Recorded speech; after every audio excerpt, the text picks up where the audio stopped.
Hello dear student. तो अब हम लोग इस चैप्टर के उस टॉपिक पे आ चुके हैं जहाँ से उस पार्ट की स्टार्ट होती है जिस पार्ट में से जेई में क्वेश्चन आने की ज़्यादा से ज़्यादा संभावना होती है। तो अब हम लोग पढ़ेंगे मेजर ऑफ डिस्पर्जन।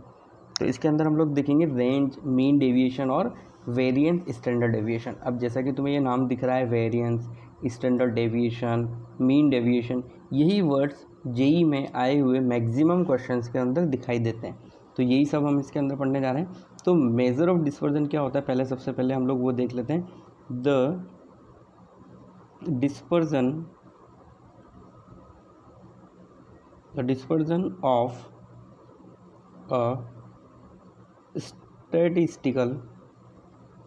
देखो नॉर्मली क्या होता है, बाकी सभी चैप्टर्स के अंदर जैसे तुम लोगों ने ऑफलाइन भी पढ़ाई करी है क्लासरूम में, तो हम प्रॉपर नोट्स बनाते हैं हर चैप्टर के साथ में, कुछ एग्जांपल सॉल्व करते रहते हैं और फिर हम लोग जेई में आए हुए क्वेश्चन सॉल्व करते हैं और कुछ प्रैक्टिस क्वेश्चंस भी सॉल्व करते हैं, है ना। अभी ये तो क्या है, ऑनलाइन चल रहा है ना, इसीलिए मैं ये तुम लोगों को थ्योरेटिकली पोर्शन बता रहा हूँ और यहाँ पे लिख रहा हूँ ताकि तुम इसमें से देख के तुम्हारे नोट्स बना सको। अदरवाइज़ क्या होता है, ऑफलाइन जब चल रहा होता है ना, तो मेरा मानना ये होता है कि अगर तुम लोगों ने बोर्ड में ये पढ़ रखा है सब कुछ, तो फिर जो मैं अभी तुम्हें लिखवा रहा हूँ ना, ये सिर्फ ऐसे के ऐसे जेरोक्स कॉपी में तुम्हें दे रहा हूँ और फिर तुम्हें इसमें से बस एक दो बार फार्मूला देख के आना होता है और फिर हम क्लास में करते हैं प्रैक्टिस कि कब फार्मूला कैसे कब अप्लाई करना है और किस तरीके से क्वेश्चन पूछे जाते हैं, है ना। एक सबसे बड़ा डाउट इस चैप्टर के अंदर हम लोगों को ये आ सकता है कि सर ये चैप्टर तो ऐसा है जिसके अंदर कैलकुलेटर यूज़ बहुत होता है, तो जेई के पेपर में तो कैलकुलेटर अलाउ होता ही नहीं है। तो फिर अगर इस चैप्टर में से क्वेश्चन आएगा तो वो सब जो कॉम्प्लिकेटेड कैलकुलेशंस हैं वो हम कैसे करेंगे, है ना। तो जेई में आए हुए क्वेश्चन के अंदर इतनी सारी कैलकुलेशन होती ही नहीं है जिसके अंदर कैलकुलेटर अलाउ हो, और जितनी भी होती है ना उतनी कैलकुलेशन की हम लोगों की प्रैक्टिस होनी चाहिए, और वो तभी हो सकती है जब बोर्ड में इस चैप्टर के अलावा बाकी जो भी तुम चैप्टर या बाकी जो भी सब्जेक्ट तुम पढ़ रहे हो, तो जो हो सकता हो विदाउट कैलकुलेटर सॉल्व करो। तो क्योंकि देखो 2 नंबरों का मल्टीप्लिकेशन कर रहा है तो हर स्टूडेंट 2 नंबर का मल्टीप्लिकेशन कर सकता है बट अंतर कहाँ है, अंतर ये है कि कौन स्टूडेंट थोड़ा फास्ट कर लेता है उसको। तो ऐसा नहीं है कि भाई जिसका मल्टीप्लिकेशन 9-10 में अच्छा था उसका अभी भी अच्छा है, हो सकता है वो कैलकुलेटर यूज़ कर करके उसकी जो स्पीड है वो भी स्लो हो गई हो। तो नॉर्मली जो मल्टीप्लिकेशन है, डिवाइड है, ये तुम लोगों को विदाउट यूजिंग कैलकुलेटर सॉल्व करते रहने चाहिए, ताकि कभी कोई कैलकुलेशन आए तो तुम्हें आलस की वजह से वो तुम ना छोड़ दो, या फिर तुम्हें लगे अरे यार इसको सॉल्व करेंगे तो बहुत टाइम लग जाएगा, इससे बेटर मैं दूसरा क्वेश्चन सॉल्व कर लेता हूँ। अरे भाई नहीं लगेगा टाइम, तुम्हें कॉन्फिडेंस तो होना चाहिए ना, और वो तब हो सकता है जब तुम सॉल्व करोगे, कैलकुलेटर कम यूज़ करोगे, ठीक है। तो मेजर ऑफ डिस्पर्जन क्या है भाई, the dispersion of a statistical distribution is, ये सिर्फ नोट्स बनाने के लिए थ्योरी लिखवा रहा हूँ मैं तुम्हें, बाकी ऐसा कोई मीनिंग नहीं है इसका, है ना। Is the measure of deviation. अब ये जो डेविएशन है ना, ये बड़ा इंपॉर्टेंट वर्ड है, इसका मीनिंग भी हमें पता होना चाहिए। डेविएशन मतलब हम मीन से कितना दूर हैं, डेविएशन कितना अलग है। जैसे कि मान लो तुम लोग 50 स्टूडेंट हो, है ना, और 20 मार्क्स का एग्ज़ाम हुआ है, तुम्हारी क्लास का एवरेज है 12।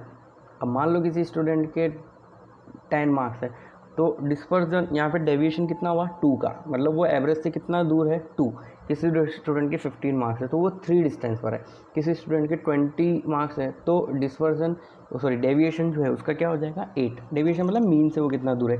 अब जो डिफरेंस है वो मीन से भी हो सकता है, मीडियन से भी हो सकता है, ठीक है। तो यहाँ पे हम लोग पढ़ रहे हैं the dispersion of the statistical distribution is the measure of deviation of its values about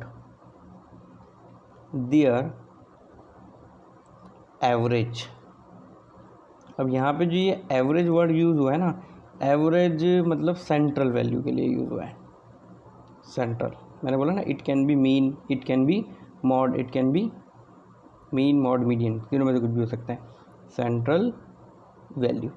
अब जनरली हम लोग जो है मेजर ऑफ डिस्पर्जन क्या क्या यूज़ करते हैं, तो वो भी हम लोग यहाँ पे देख लेते हैं। Generally the following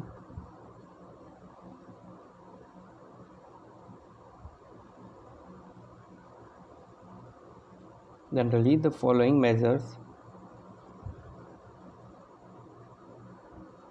of dispersion are commonly used.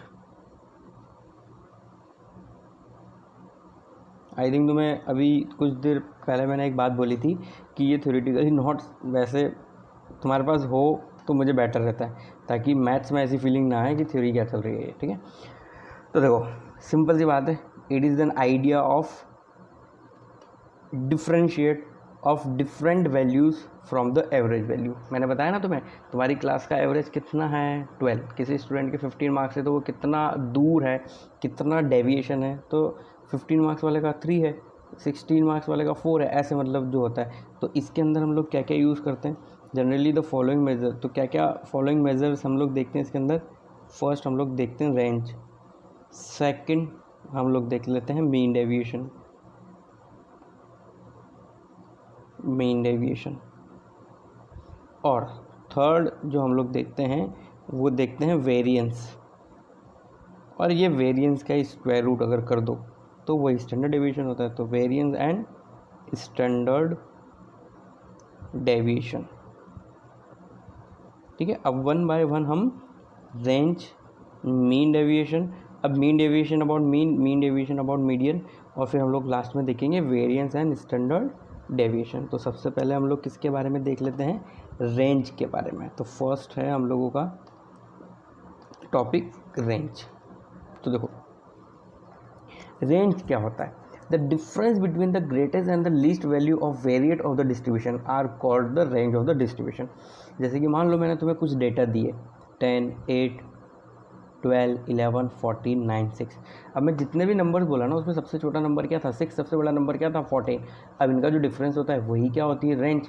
अब ये ग्रुप्ड डेटा के अंदर भी हम निकाल सकते हैं। तो ग्रुप्ड डेटा के अंदर हम लोग क्या निकालेंगे, upper limit of the maximum class और lower limit of the minimum class का डिफरेंस जो है उसको क्या बोलेंगे, range.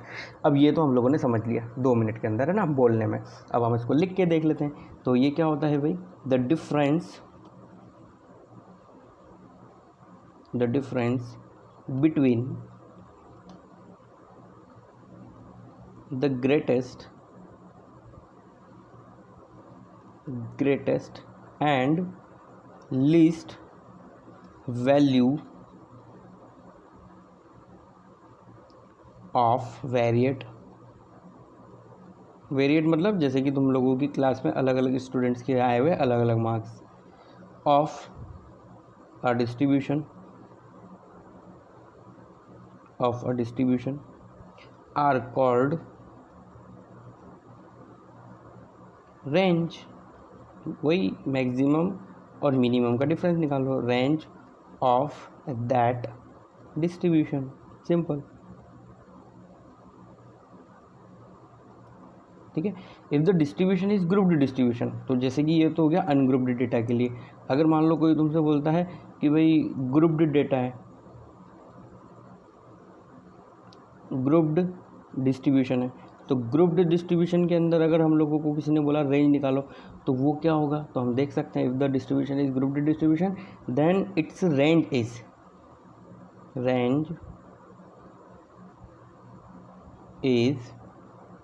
The difference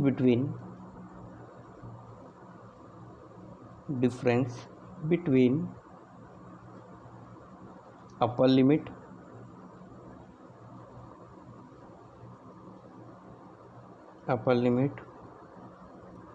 of the maximum class and lower limit of the minimum class।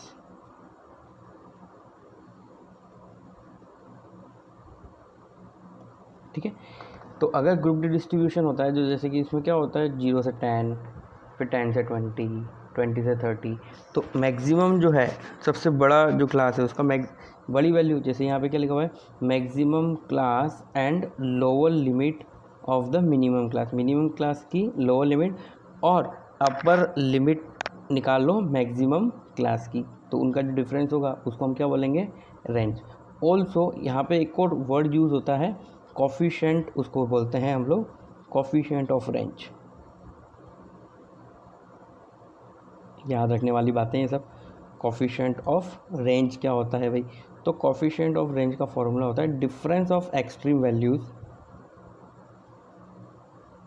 Difference of extreme values divide by sum of extreme values, that is the coefficient of range. अब मान लो किसी ने बोल दिया कोफिशिएंट ऑफ रेंज बताओ, ये data है, तो डिफरेंस ऑफ एक्सट्रीम वैल्यू निकालो, जो भी डेटा दिया हुआ है उसमें मैक्सिमम माइनस मिनिमम कर दो, और सम ऑफ एक्सट्रीम वैल्यू, और उनका जो सम है वो निकालो, उसको बोलते हैं हम कोफिशिएंट ऑफ रेंज। अब जैसे कि एक एग्जांपल हम लोग सॉल्व करते हैं रेंज से रिलेटेड, है ना। तो क्वेश्चन कुछ इस तरीके से है, फाइंड द रेंज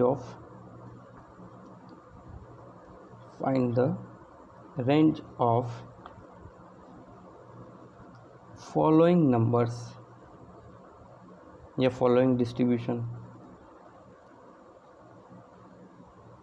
अब नंबर्स क्या क्या हैं, जैसे पहले मैंने तुम्हें बताया था ना, 10, 8, 12, 11, 14, 9, 6। अब इसको हम सॉल्व कर लेते हैं। तो देखो यहाँ पे हम लोगों को दिख रहा है कि ग्रेटेस्ट वैल्यू क्या है। ग्रेटेस्ट वैल्यू इन सभी डेटा में से सबसे किसकी है? 14। और अगर हम देखें यहाँ पे लीस्ट वैल्यू क्या है, तो लीस्ट वैल्यू भी हम लोगों को यहाँ पे दिख रही है, वो 6 है। तो इसका मतलब रेंज जो हो गया वो difference of greatest and least value ही तो होता है।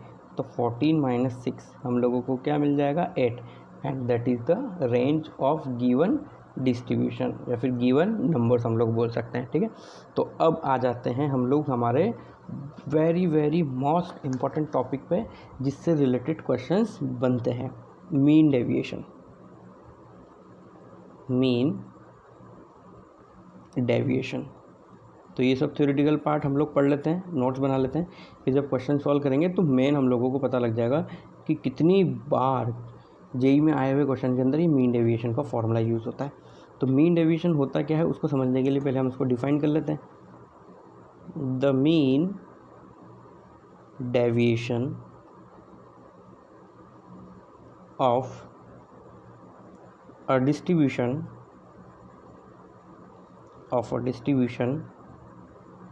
is the mean of absolute value of deviation of variate from their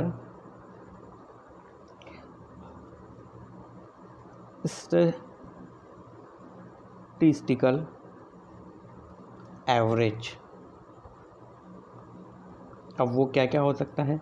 it can be mean, it can be median, and it can be mod. तो देखो एक बार मैं read कर देता हूँ डेफिनेशन क्या है। The mean deviation of a distribution is the mean of absolute value of deviation. अब mean of absolute value of deviation, इस बात का क्या मीनिंग है ना। अब जैसे कि मैंने तुम्हें बताया था थोड़ी देर पहले, तुम लोग टोटल 50 स्टूडेंट हो, तुम लोगों का एक एग्ज़ाम हुआ है 20 मार्क्स का, उसमें से किसी स्टूडेंट के 7 मार्क्स, किसी के 10 मार्क्स, अलग अलग स्टूडेंट के अलग अलग मार्क्स हैं। पर एवरेज उसका अगर हम लोगों ने निकाला ना, तो एवरेज थोड़ा ज़्यादा बता देता हूँ इस बार मैं तुम्हें, 16 है, एवरेज इज 16। ओके, अब देखो एक पहला स्टूडेंट है, उसके सपोज करो 5 मार्क्स है, तो 16 और 5 में कितने का डिफरेंस है? मॉड में बताना है हम लोगों को, सिर्फ डिफरेंस मॉड के अंदर। तो 16 और 5 के अंदर कितना डिफरेंस है? 11 का।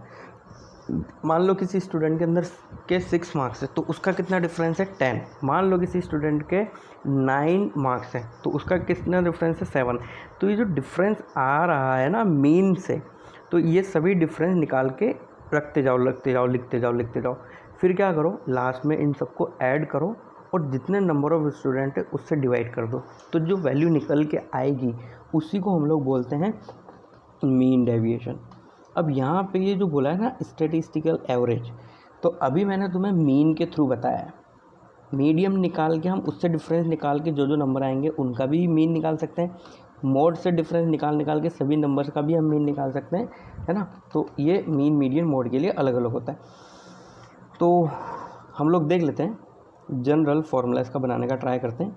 If A is any statistical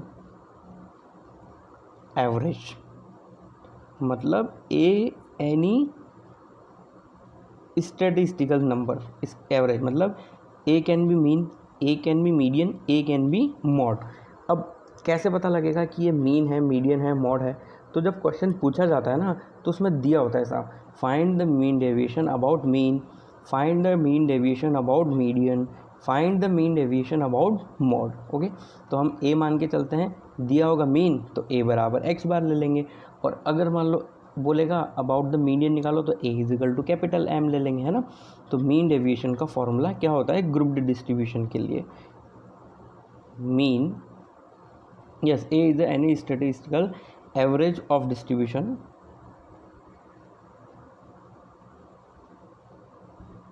then mean deviation, then mean deviation about median, oh sorry about median नहीं बोल सकते ना, about the A is what, is what.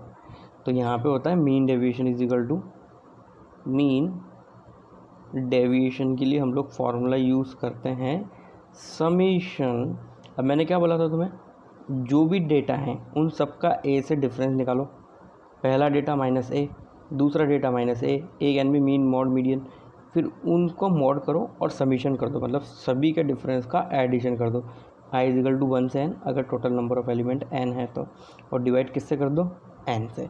तो ये किसके लिए हो गया, फॉर अनग्रुप्ड डेटा के लिए। ऐसे के ऐसे ही याद रखना है ये फॉर्मूला। इसी तरीके से हम लोग निकाल सकते हैं मीन डेविएशन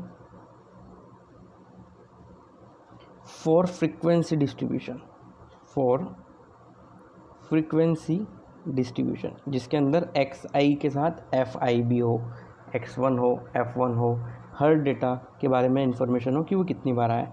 तो इसके लिए हम लोग फॉर्मूला यूज़ करते हैं summation i is equal to 1 to n।